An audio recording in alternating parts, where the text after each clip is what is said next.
Elsa, the past is not what it seems. You must find the truth. Go north, across the enchanted lands, and into the unknown. But be careful. We have always feared Elsa's powers were too much for this world.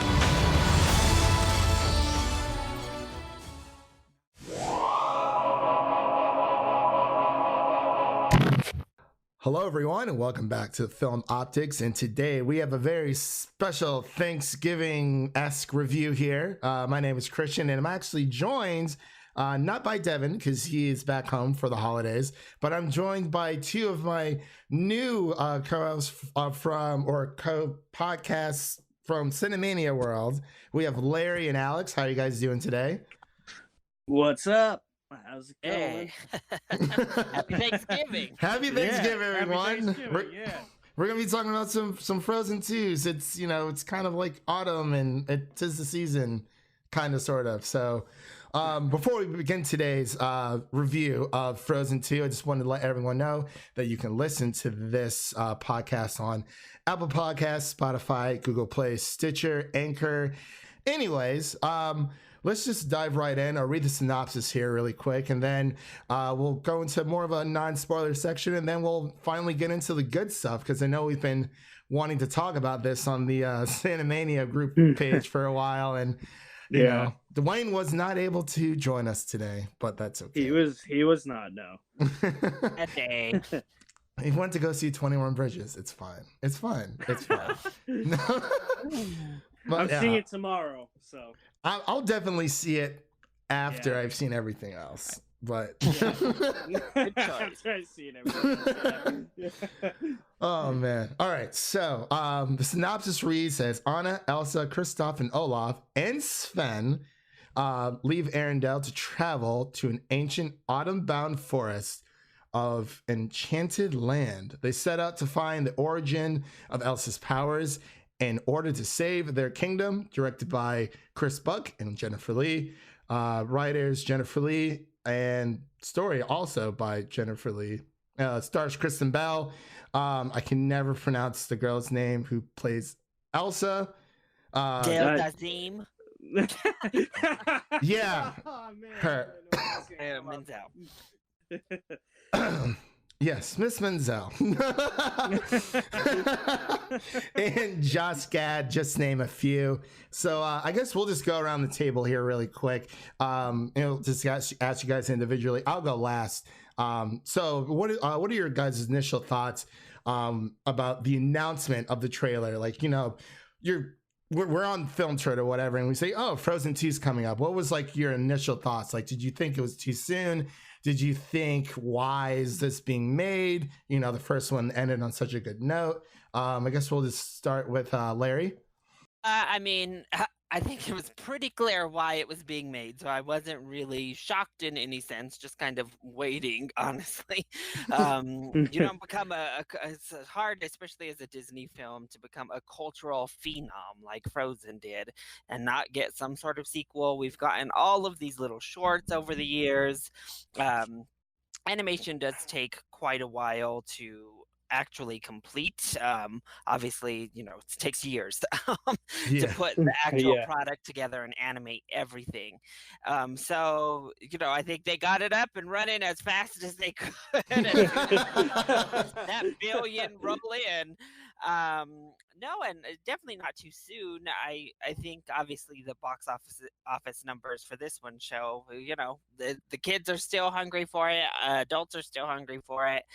And I was interested to see where it went, because I'm somebody who enjoys the first Frozen, but it's certainly not one of my favorites. It's not even one of my favorites in this current revival era of Disney films. So I was ready to see, what can they bring to the table. Maybe I'll enjoy this one a little bit more. So I was excited to see where they were going with it.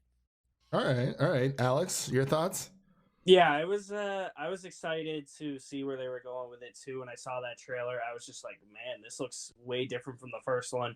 I was kind of skeptical because I was like, I'm not sure if people are gonna be on board because I know we had like that Olaf short that was like Olaf like bakes a pie or something. I don't know. Yeah. Yeah. So Coco.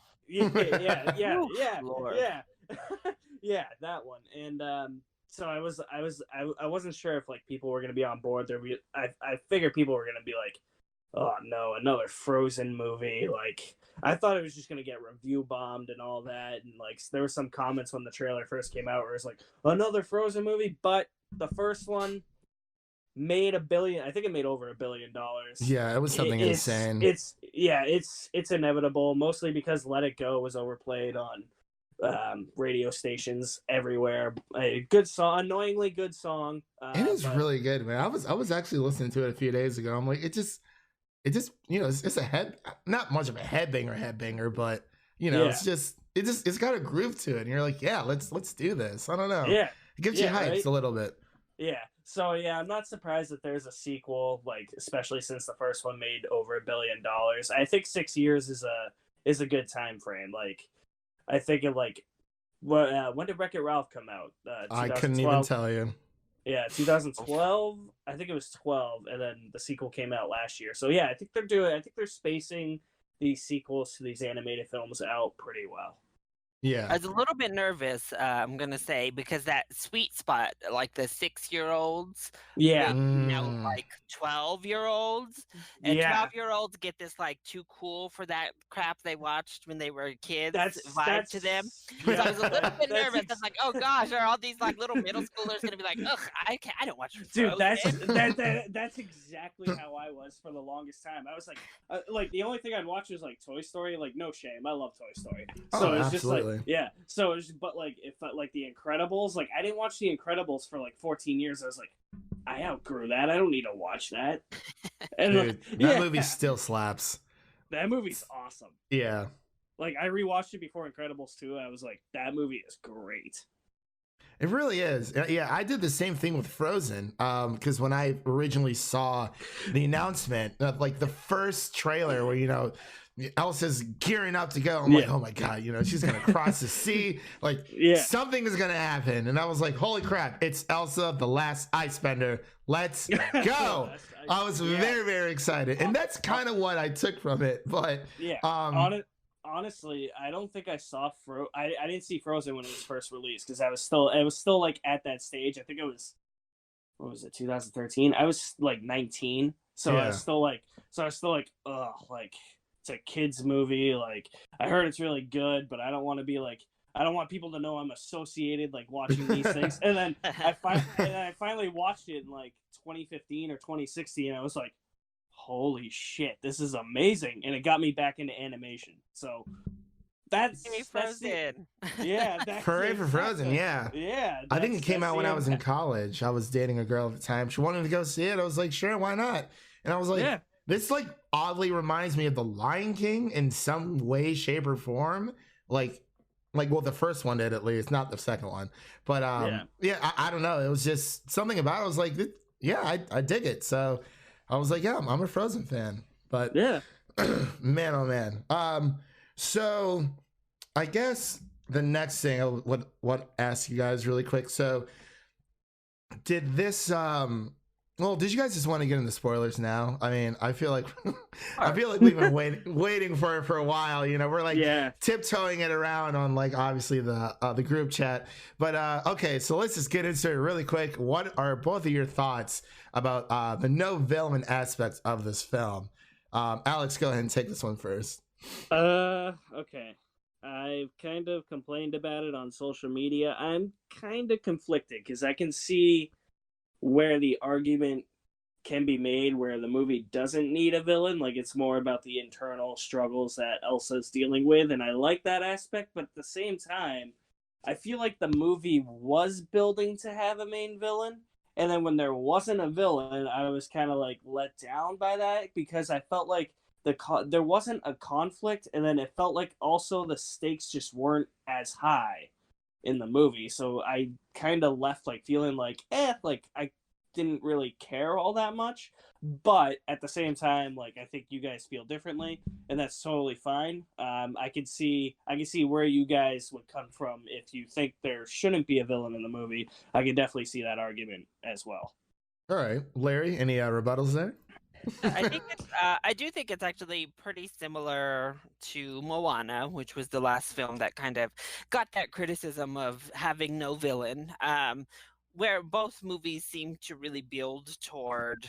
In that case, I think it was Tafiki, or I believe it's like, I can't remember the name of the goddess, but building toward her when she was like in her lava state, and she kind of was a villain because they kind of have to have a showdown with her, but then they flip it. And then this one obviously is building and building toward finding this voice, and they keep you in suspense of, is the voice evil? Is it good? Is it helping? Is it hurting? What is this voice for Elsa? So they build up to that until they reveal that it's her mother, and no, it's good. Surprise! Elsa, you are what you have been looking for all this time. It's all there already. Oh my god, it was you the entire time. I was like, I kind of figured. Yeah, my thing is I thought they were going to do like a How to Train Your Dragon 2 thing, where it was like, we don't see the villain for a while, but then, like, because remember in like How to Train Your Dragon 2, like the main villain comes in like an hour into an hour and 40-minute movie. Yeah, so I thought that's where they were going, and then when she gets to like that ice cave, and it shows that, like, who was it, was it their father or their grandfather that was actually grandfather. Yeah, grandfather. It's the grandfather. I was like, oh my god, he's gonna be alive and he's gonna be the villain, but that didn't happen. So I mean, in a sense, I guess, like, he kind of is, even though he's not present, if you know what I mean. Yeah. The one who set off all of this. Yeah, exactly. Yeah, exactly. Yeah, but I think the How to Train Your Dragon series is another series that, they have villains in all three of the films, but realistically, the villains aren't, they're just kind of there to have a villain, I'd say, because those are also personal stories. It's always much more focused on relationships between the characters. Yeah. And I think that's why I didn't mind it here. I think the first film, too, mostly focused on kind of Elsa growing as a person as well as Anna growing as a person. But that one, the reason I think this, to me, is a superior sequel is because you can see the seams in that one. You can see, like, oh, clearly Elsa was going to be our villain up until here when they were like, oh, crap, we've got a great song and let it go. We can't have this be a villain song. This is clearly an empowering song. Okay, we have to redeem her, and we have to have some villain, so it's going to be Hans, him. Grab him, he's the villain, so I don't know, I didn't think too much of that. Whereas this one, I feel like maybe they were building toward a villain, but if that was the case and they wrote out a villain for whatever reason, it was hidden better. It was more organic, and I think it was definitely Elsa's story, like pure flat out this time. And I really like where they took her character. I liked that we got more time with all the characters. So I didn't need a typical Disney villain where we're kind of cutting back to them every now and then, just having what they're up to. I'm like, no, so we can stay here. Yeah, I definitely agree. Sorry, go ahead, Alex. I can even though I feel differently, like, I can definitely see, like, how people would think that. Like, so I'm like, again, like, I'm kind of on the fence, I guess. I'm kind of contradicting myself too many times here, but I'm on the fence. Like, Larry made some good points there. Just, I'm still trying to decide where I lie, I guess. It's kind of like how Sauron is in Lord of the Rings. Like, we know he's like an evil presence, like it's there, but you don't physically see him. So it's like he's there, but he isn't, but he is, and it like kind of goes back and forth. That's how I viewed it personally. But yeah, that's kind of like how my little take for it. But I can see why people, oh, there's no villain. It's kind of like the forces of nature are like the issue and the problem in itself. I did have one small gripe with the movie. I'm not sure if anyone else has brought this up, even in the group chat.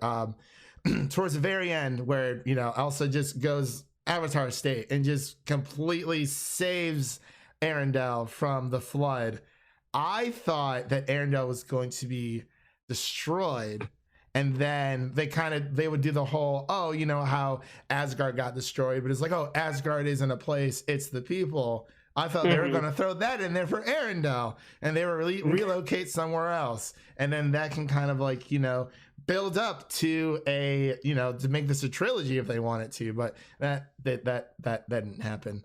And I was like, oh, like I totally see where this movie's going. I absolutely love it, but like I still like how, you know, where it went and what they did towards the end, where, you know, you have Elsa who's back in the wilds, or not back in the wilds, but being the protector of the people, you know, out in the wilds, and then you have Anna, who's she's queen now. So yeah.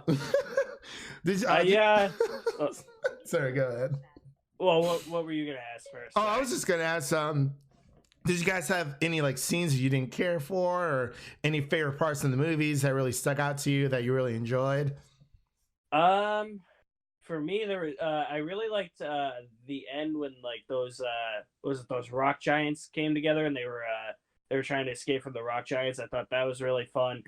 In terms of stuff that didn't really work for me, Kristoff and Sven kind of just went away for like a half hour to 40 minutes, and I'm like, no rhyme or reason where they went.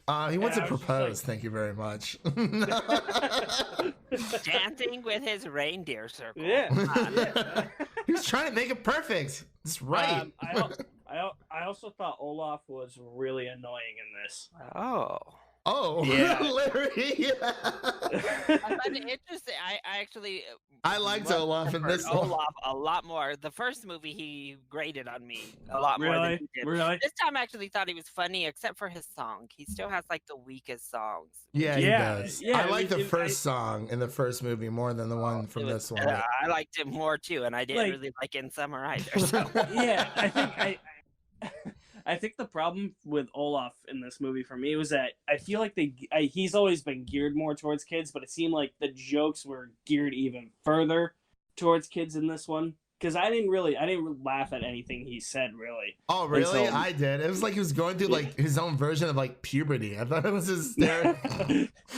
Yeah, but yeah, like none of the adults really laughed. It was just kind of like all the kids laughing. So. Oh, really? It was the opposite in my theater. Really? Yeah, all the adults were laughing at like everything Olaf said. They ate it up so much. Just didn't fit for me. Like that's what was a bit weird, was like you had Olaf going through this like little midlife crisis, wanting to grow older and feeling like he's naive and young and not able to do things, but it just was there amongst this like grander story. He would just pop in with his like random his random thoughts of like life and meaning. Olaf is my favorite. So when he like walks in and throws like this random little jab at somebody, that's like my favorite moments of his. And I thought he did that a few more times this go round, and I was like, yes, Olaf.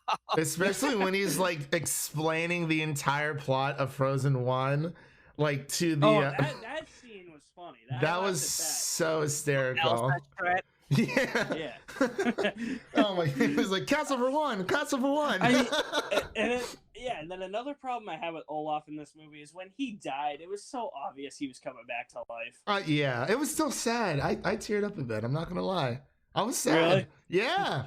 I was like, oh, like it's this Olaf we're talking about here. Like he died, and then I was like, they're gonna throw in some stupid line like, "Do you want to build a snowman?" And then Elsa's like, "Hey, Anna, do you want to build a snowman?" I'm like, remember, water has memories. I'm like, I liked how they tied that in, but yeah, definitely saw him coming back to life. That was a good tie-in. They're not gonna. I will say, especially in that cave scene, they went pretty dark. Like Anna's song gets pretty dark. I was like, oh yeah, Disney laid it on. Of course, you know, as adults, you know. So I don't know. For a kid though, that might be pretty dark. That whole scene with Anna just literally being by herself and everybody she loves being dead. Pretty much like dead or abandoned. Like, oh, okay. But yeah, definitely you knew. Yeah, he was coming back. You figured they were gonna find a way to bring Elsa. You know, she's gonna thaw or something. Oh yeah, they're not gonna kill off their number one I mean, merchandising. that would be crazy. I mean, kids would just be distraught, like dead in the theater if all that. I swear, they would. Larry's right. Like, I went to go see this at 10:45 in the morning. I thought it was safe. There were too many children in that showing. Dude, that's why during the school year I don't go to like a matinee or anything, because it's all field trips. Yeah. Or if there's an animated movie in the summer. Luckily, it didn't happen with Toy Story 4. I think it happened with what did it happen? Spider-Man? No. I think it was How to Train Your Dragon. Okay. All summer camp kids. I was like, go away! You're ruining it. And it's the theater downtown, so it's like they have like no control over there. I was like, Right. ugh, like my experience is ruined. Luckily, that didn't happen. I just sucked it up. I mean, I sat next to a bunch of adults, but like, we all know that kids have like the shortest attention spans in the world. I was so impressed because watching the film, one of my biggest issues is its pacing. Mhm. I think it flows very strangely. Like they're not able to pace it all that well. Especially it starts to really drag down in moments, and then there's other stuff where you're like, well, this needed more development, but we took all of our time over here. I don't know. But the kids didn't go crazy in my theater, which I was starting to get nervous as I was watching the film. Yeah, me too. It started to really slow and stay at the slow pace, but they were good. I was starting to go crazy. I was like muttering under my breath, come on, pick up, come on, pick up, come on. Oh my gosh. Give me a song. Give us a good song. It's like something to distract the kids. It's like, bring Anna and Elsa back on screen right now. So they're like, Elsa! Sing Into the Unknown again. It was such a good song. I loved it. I've not heard the Skrillex version yet, though, Larry. I got to check the one out. I haven't. Disco version? Yeah, I haven't heard it yet. Panic at the Disco. Sorry. You didn't stay for the credits? No, I didn't. I'm sorry. Well, that's the song I was playing during the credits. Like blasts open at the beginning of the ending credits, but not so good. The songs. So the thing is, we were talking about Let It Go, obviously. Yeah. And it just says, I think most of the music in the first one is just instantly more like catchy. Yeah. Because Let It Go, you can instantly like sing that hook after you've heard the song. I mean, you know. even if you don't like know the hook, like if you instantly hear like some of the verses in Let It Go, you instantly know you're listening. Whereas Into the Unknown and these others, Into the Unknown is the one they really promoted and have tried to push as the next big song. It's harder to grasp that melody, first of all. Second of all, I actually think it's harder to sing. So if you, like little kids are going to be like trying to sing, I mean, it belts into some really high notes pretty fast. I don't know, little kids. And it's much more of a story song. Like she's narrating like her thought process with this voice. Let It Go, she's obviously narrating how she's feeling, but I don't know, it's more of a declaration. Whereas this one, it gets there. And the same thing, Show Yourself gets to this big declaration moment, but that one is a really syncopated chorus. I don't know. So both of them I think are harder to really latch onto after a first listen. Whereas even in the first one, Do You Want to Build a Snowman? You were able to get on it real quick for the first time in forever. I know every lyric to that song. Along with it pretty quickly. So every song in that first movie was like insta-catchy. And I think that's what really propelled it. This one, I think the songs are all really good. Well, for the most part, like I said, I did not like Olaf's little song. I didn't either. I also did like that Never song, the opening one that they're not the opening song, All Is Found, but the one that all of them sing at the beginning of the movie. Oh, I was not really a fan of that one either. Oh no, Larry, that's my favorite opening. It gets me so pumped during I like the rendition of the when they sing it during the first Frozen song during the very opening. I love that so much. But this one obviously was a little bit of a different rendition. I didn't care for it as much, but like the original one gets me so freaking pumped. I don't know why, but I love it.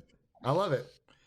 I don't like for the songs in this. Like I liked a lot of them when they were playing them on screen. It's just I don't remember like a single one except for Into the Unknown. Yeah, I definitely have to go back for a second viewing to That's get. yeah. That's the problem. I don't think the songs are as memorable as the first one, which I don't think they ever were going to be. But I feel like they escape my mind quicker than I thought they were going to.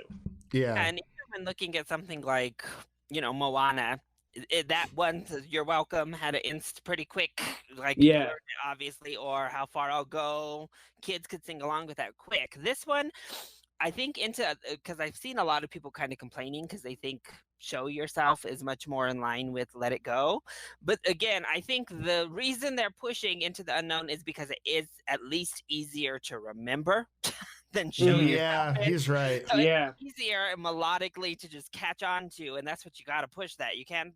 It doesn't matter really the quality of the song. You have to push the one that will get into people's minds and get them like back for the sing-alongs. Right. Yeah, he's right. Yeah, I definitely think melody wise.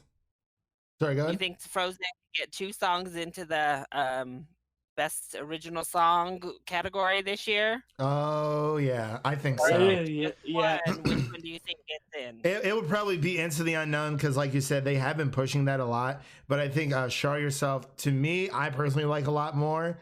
But I mean, yeah, it's like you said, a lot of these newer songs for this, for Frozen 2, they weren't. Kids can't just like sing along like Hakuna Matata or Do You Want to Build a Snowman? It's not. I mean, yeah, like they have the pitch. They haven't hit puberty yet, but give that 6-year-old a record deal. But it's very hard for them to. I mean, I don't know. I think that Frozen, 2 definitely grew up with its original fan base. Like, I mean, when I went to the theater, there was literally just every single girl was dressed as Anna or Elsa, mainly Elsa, because that's the reason why. Because her story is very interesting. But yeah. I think it's a more relatable story. Definitely. Anna is more naive in most of her ways. Her story has pretty much revolved around love in one way or another. Whereas Elsa has been all about finding yourself. And this one is even more so about, finding yourself and your meaning and your place and your purpose and all that. And I think that's just a more relatable message to everybody, adults, but also children. And I think that's why they really kind of grasp on to Elsa. Plus, she has the powers. So, I mean, who doesn't want to be the queen with the powers? I know. I want the ice powers. Right? Yeah. Oh, let me just say, one of my favorite aspects of this film was that we explored the magic more and the lore. Yeah. And the spirits I loved. First of all, that little lizard was so cute. That was the fire spirit. I was like shocked when the fire went out and it was just this little lizard, but I loved it so much. I was like, it was pretty sweet. At first, I was just like, what's this little lizard got to do with anything? But I was like, you know what? Even if he has nothing to do with anything, he's awesome. Yeah. Yeah. And then the horse, and then that water horse is so cool. I was like, I know. Whoa! I know. And of course, they kind of showed that a little bit in the previews. I was like, this underwater battle is pretty awesome with the Elsa like throwing big old ice snowflakes to I'm telling you, man, she went full Avatar state and just like, dang. But I was like, this is awesome seeing Elsa, or even when she was putting out the fire by herself. And this is what I would like to see. Elsa just going full out, having to show her powers and do stuff. Who's cuter, the little lizard or Baby Yoda? These are tough times. These are tough times. Someone asked me the other day, they're like, do you want Baby Groot or Baby Yoda? I was like, I need more time with Baby Yoda to decide. I've had a lot of time with Baby Groot, so I need to see how Baby Yoda, behaves. Well, yeah, I'm like, I probably would say Baby Yoda if we're talking behavior, because once you get to Toddler Groot, he's a brat. So oh my gosh. Toddler Groot, he's a handful. So that is very true. Yoda, he's very zen and chill right very now. content. He's just 50 years old and still curious. He's like, oh my gosh. Yeah, that little lizard was so cute. I agree. And then it took me a minute to realize that, like, the wind, I forgot what they named her, like Ethel or something, really old and weird. Yeah.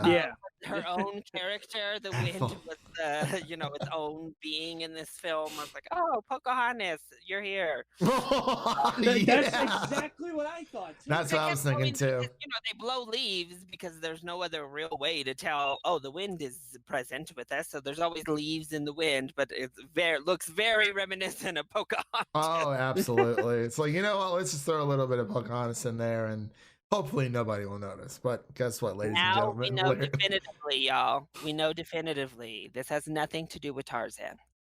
Yeah. Okay. Yep. Yeah. Oh, yeah. Yep. I almost forgot about that. Was that like answered your theory, y'all? This has nothing. But it was such a good theory. Wait! I've never heard of this theory. People thought that this was related to Tarzan. Yeah, Tarzan was so Anna and Elsa's parents. They get shipwrecked, and the theory is that Tarzan is their brother. So it's like they had a kid, at sea. When they got shipwrecked on that island, but we never really because Tarzan's parents were supposed to be British, but it's like obviously Anna and Elsa don't speak in a British accent, so it's like I thought it was a really good theory. Like I loved it. Like someone from Disney said, yeah, this is true, and then someone else is like, no, that's not right. I was like, whatever. But yeah, now it's confirmed they're not related at all. This sounds like a weird theory, man. Yeah. Like all things, it's like, yeah, we're gonna connect Frozen to Tarzan. Have you heard the Pixar theory that like it's all connected? It's like everyone tries so hard to like fit everything together, and like it's really interesting, the theories that people come up with, and it's like I don't have time to sit around and think about that. I'm glad somebody else does because like I want to hear these theories. I'm glad that James Bond or the 007 is just a code name thing is like out the window, or the James Bond thing is out the window. That whole theory because of the different actors. I'm like, nope, out the window. Thank you. Yeah. But sometimes studios are just like, we're gonna squash this right now. Exactly. Yeah. And sometimes they're like, oh yeah, this kid thought of this and it fits. So yep. Well, this is J.K. Rowling the entire thing and say yes. Oh my god. That is true.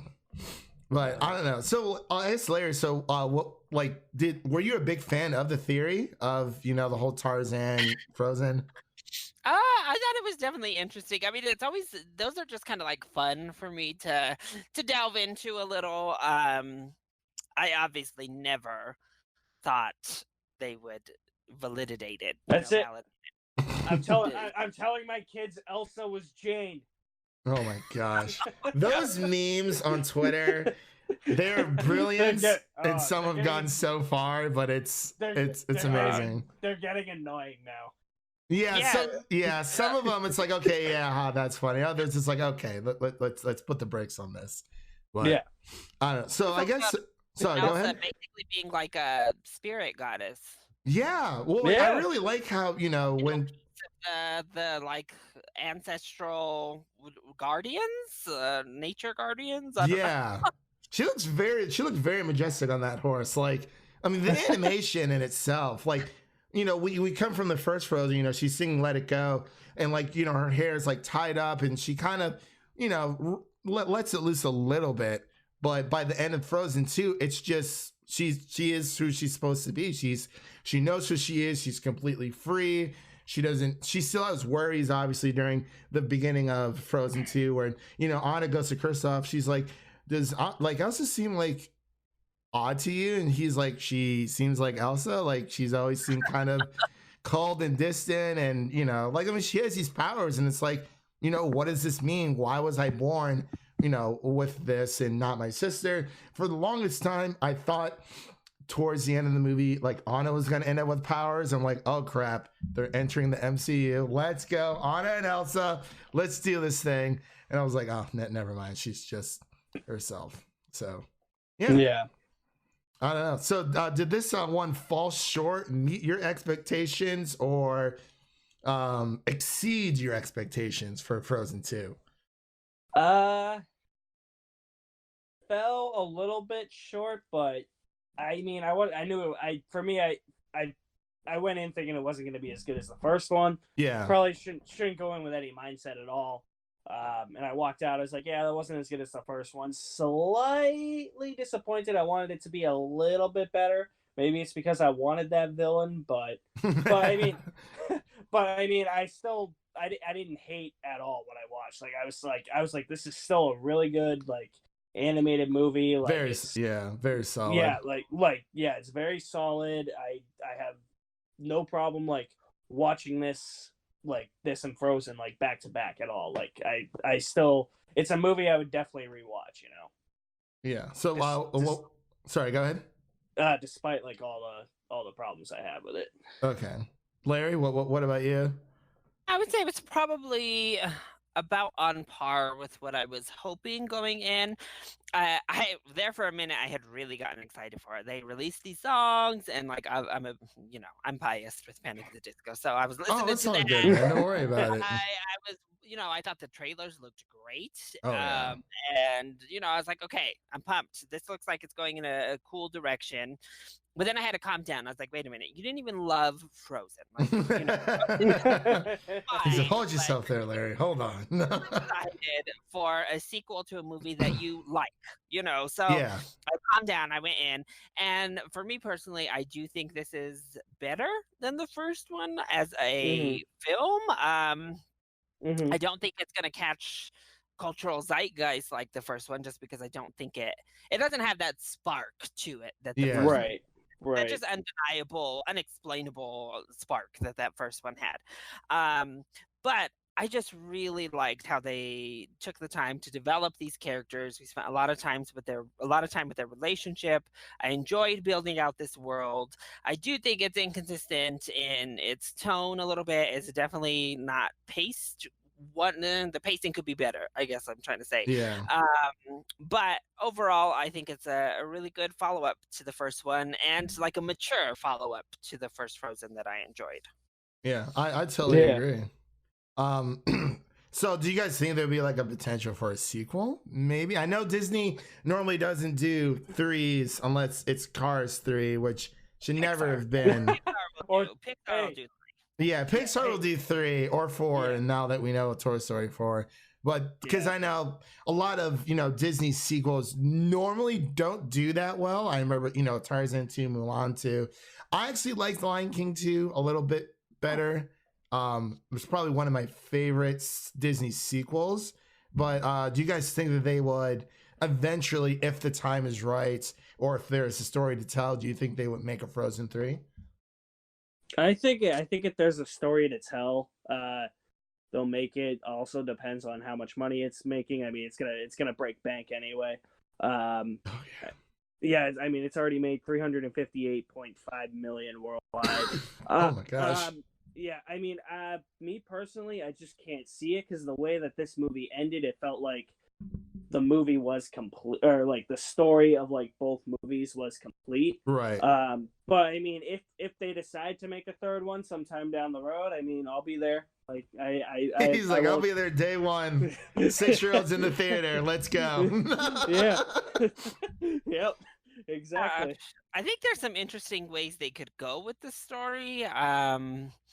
Like maybe a conflict, nature versus city, sisters, like at battle, not battle, but like at a battle of ideals. Yeah. Anna now ruling over Arendelle, and Elsa being like out in nature, one of the guardians. Or we could just go like full on superhero-esque and get a villain that threatens Arendelle. Let's just do it to it. A rogue, what was the a rogue spirit? What was the black guy's name again? Matthias? I think so. Yeah, they make a third one. Bring him back. That guy was the man. He was pretty. He was like the best of the new characters for sure. Yeah. Other than like human characters, because again, I just loved the animal characters they introduced. So absolutely. Because I mean, even with I forgot the name of the people out in the wilds already. Like they seemed Wildlings. Cool. Wildlings. There we go.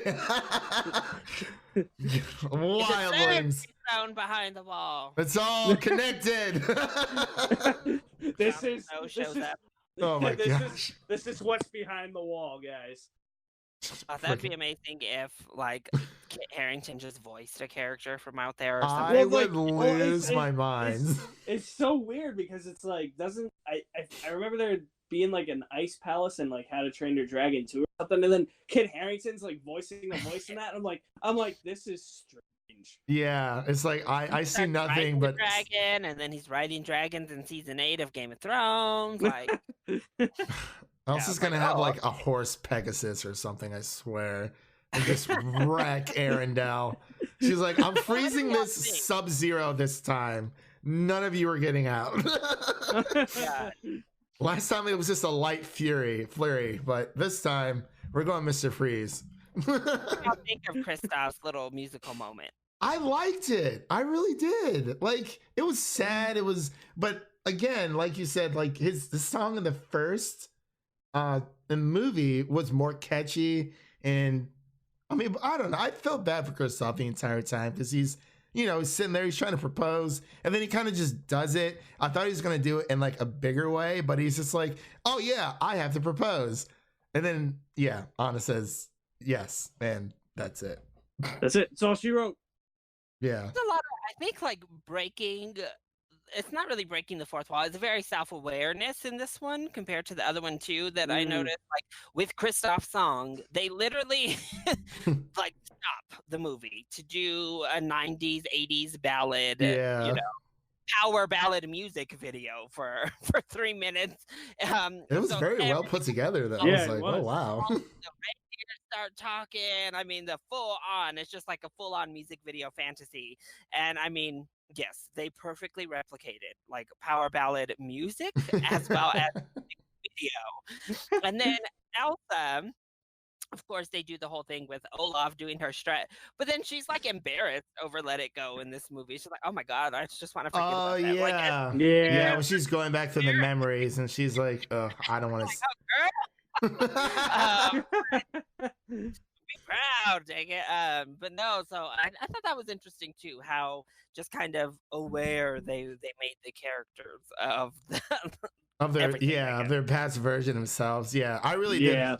I really like the the back and forth between Anna and Kristoff is always a good time. But if they seem more settled in, I think it has been like, even though it's been 6 years within our time, I think it's also been 6 years within the film from the events of the first movie. Everyone's more settled in. You have Kristoff and Anna, their relationship is flourishing, but they have their issues. It's not just a really big fairy tale how the old like Disney Renaissance, like everyone, they live happily ever after and never have any problems, and then boom. But it touches on so many themes of puberty and growing up, even death. Even when Kristoff's like, yeah, well, we all die sometime. I'm like, yo, what did he just? Yeah, I was like, Kristoff, there are 5-year-olds in the theater. It's like, shut up. We haven't talked about that yet. Disney trying to teach my kids. Oh man. So I guess another question I have for you guys, I just wrote out a few of them if you guys haven't been able to tell already. Where does this fall amongst like your Disney ranking of like that new animation revival? Ooh, that's hard. That's hard because like this animation revival, I call it like the Big Six because it all started with like which I haven't seen Tangled. I actually watched it the other day for the first time on Disney Plus. It's very good. That was before Frozen, so you weren't into animation yet. Yeah, right, exactly. Yeah, I've seen Larry over here dropping mics. Yeah, I've seen all their animation except Wreck-It Ralph 2. Okay. So yeah, and Tangled. Too. And yeah, I haven't seen that. I gotta get on that. And Tangled, I haven't watched. I'd probably say I think Moana's my favorite. Moana or Big Hero 6 is my favorite. Ooh, okay. Those are definitely my 1, 2. Then probably Zootopia. Then Frozen. Then Wreck-It Ralph, and then Fro 2. Fro 2. He said Fro Zootopia. I'm like, I've never heard of that one before. Is that a new one? Yeah. It's a Oh crossover. man.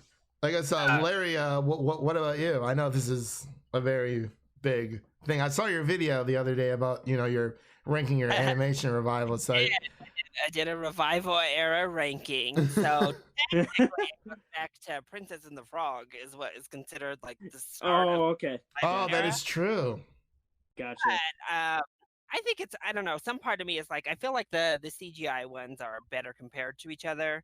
Because Winnie the Pooh is also included, that 2011 Winnie the Pooh that was released. Oh, I forgot about that. But out of these like CGI ones, Moana is definitely my favorite. So woo, Moana, Yeah. here. And then Zootopia is number 2 for me. Wreck-It Ralph would be 3. Ralph Breaks the Internet is 4. And then I have, what do I have as number 5? Look, now I'm like blanking. Big Hero 6 is 5. He's like, Then Frozen 2. Then Okay. Frozen. And Okay. then Tangled is last. I know a lot of people love Tangled, and I think it's cute, it's fun, but it just doesn't resonate with me as much. Isn't it just Rapunzel? Yeah. I mean, it's like a rom-com. I think that's why. It's kind of like this little rom-com. Yeah. Okay. Gotcha. Flynn Rider and Rapunzel bopping around. The Gotcha. animals still show for me in that one too, like the little chameleon and the horse. The horse is definitely my favorite. He was amazing in that movie. Yeah, I liked it. So I'm just middle. Yeah. Right. So I'm trying to figure out. So because I've been thinking about mine for a while. So it's Brave Disney or is it Pixar? Pixar. Okay. Have you seen Wreck-It Ralph too? Well, I they haven't make seen it. They have like a little meta joke in there. No, okay, I've never seen Wreck-It Ralph 1 or 2 yet, so I need to watch both. Oh. I know. But it's like, I love Brave so much. That's Pixar. Oh, man. Because I was like, okay, I knew Pixar had, like, those... I was so confused. I'm like, wait, I know they're practically the same. Like, it's the same company, but and they made it way more confusing because they put Merida in like the princess line, so they put her the Disney princess line.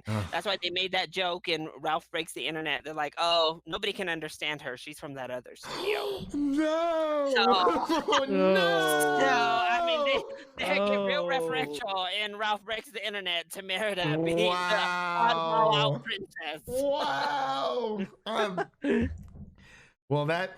Wow. Okay. Well, my Monday is now ruined, but no. But oh my gosh. Like, I mean, I've thought about mine for a while, and I would probably have to put, from the ones that I've seen, I would put Frozen 1 above Tangled. I don't know. I really have to think about my list because I thought about it all day, and I was like, well, there's a lot that I've seen, and there's a lot that I haven't seen. Zootopia would definitely be up there. Yeah. Moana? Yes, Moana I've seen. I love Moana. Big Hero? I love. Sorry, go ahead. I love how Moana is basically Frozen, but on the sea. And no love story. Yeah, and that's another thing I wanted to touch on. I really like how in Frozen 2, they didn't give Elsa a love counterpart. She's still, Yeah. I definitely would like to talk about it because, of course, with the song "Let It Go," particularly, the LGBTQ community and a lot of others have really kind of wanted Elsa to get a girlfriend, which obviously I'm cool if Elsa gets a girlfriend. But being a member of that community, I like Elsa doing her thing. I don't know. She doesn't need a man or a woman. Just let her be asexual. She doesn't need any sort of romantic relationship, especially now with where they took her character. I'm like, especially we don't need any of that. And then, let Anna be the one, or Anna be the one who has that. I don't know. I mean, again, I guess if you're gonna give her a love interest, make it a woman. But I just she's one of those characters where I really feel like she doesn't need it. I think her character is better served without any love interest at all. I agree. She's better self-partnered. Yeah. Yeah, I definitely thought they would give like either Sven or Olaf a love counterpart in this one, but they didn't have it either. All those reindeer right there, ready for. That is true. That is be true. like- Yeah, that is true. Sven's got his posse now, so he's good. He's good. Man, got his group of folk now. Oh my gosh, that is. Reminded me of little baby Sven from the first movie. I love baby Sven. I know he was great. The songs in the first one, and I hate saying that, like, you know, new isn't always necessarily better, but I definitely think the songs in the first Frozen are better than in Frozen 2. Obviously for an older audience, you know, for us, it's kind of a mixed bag, but I definitely think the story was like just fantastic. And the animation department just outdid it again. Because the only thing I always get very wary about is, you know, with the new Disney revival is that you know, these animation, these, you know, Big Hero 6, like they start to show their age after a while, because that definitely happens with How to Train Your Dragon and obviously like Shrek and stuff, and it's like woo. Yeah, but it's like it definitely you're used to it because you've seen it 1,000 times, but it's like, wow. Like I think I actually started seeing it a little bit entangled already, but I can't remember what year that came out, so it's been a while for me. And what? How long? 2011. Oh, 20. Okay, wow. Wow. Yeah. It might have been 2010. I might be wrong on that. 2010 or 2011. Okay, yeah. Because there was definitely some parts from like it seems a little bit outdated, but other, you know, scenes in the movie, it just looked gorgeous and beautiful, breathtaking, the whole 9 yards. Yeah, I don't know, but was there anything else you guys wanted to touch on before we wrap up here? So I'm saying Fixer Upper is the worst song from both movies, though, to me. It really is. Which one did you say? Fixer Upper. Oh yeah. Not the Chip and Joanna Gaines. No. Rock people and that first Tangle or that first Frozen, and that still nothing in Frozen 2 is near as bad as that to me. So I agree 100%. That it just felt so odd. I was like, did they just like throw this in there because they didn't really have anything to do with the characters, and they kind of needed to, like, you know, extend the movie out a little bit longer just to hit that runtime, or I don't know. Yeah. But any last thoughts from you, Alex? No, I think I pretty much summed up what I wanted to say in this review. I still had a really fun time with this movie, despite it might have sounded like I bitched about this movie a lot, but I did enjoy myself, and I thought it was even though it was an inferior sequel, I did think it was still a fun sequel. Okay, yeah, no, I did. I watch it so that it beats the Lion King at the box office. Yeah, seriously though, because I don't understand. I want an actually animated, like a legit animated film to hold that record. Since Disney likes to flip flop on whether they consider Lion King to be animated or live action or whatever they say. So screw it. We need a real animated film to be the #1 animated film of all time, and right now it's Lion King. Yeah, I agree, because it's I don't know. It's it's crazy, because it's like it looks like the new Lion King. It looks like a National Geographic, like, but just with talking animals. And then it's like, okay, no, it's not technically live action, but I can see why they called it live action, even though it's not. And it's like, and then they're like, oh yeah, it's #1 animated film of all time. Then suddenly they're accepting it as animated. That's what I don't like. I'm like, okay, Disney. Yeah, I agree. I agree. Yeah. I didn't really.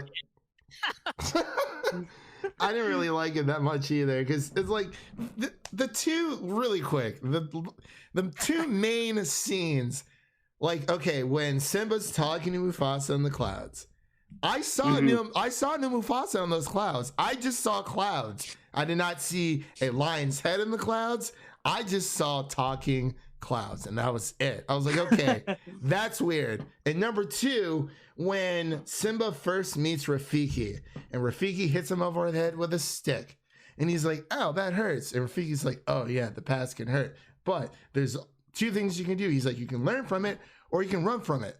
Literally the entire point of the movie, just take that scene out and we'll just go with it. And I was like, yeah, he meets Rafiki, but they don't like, it's like the entire lesson of the freaking movie.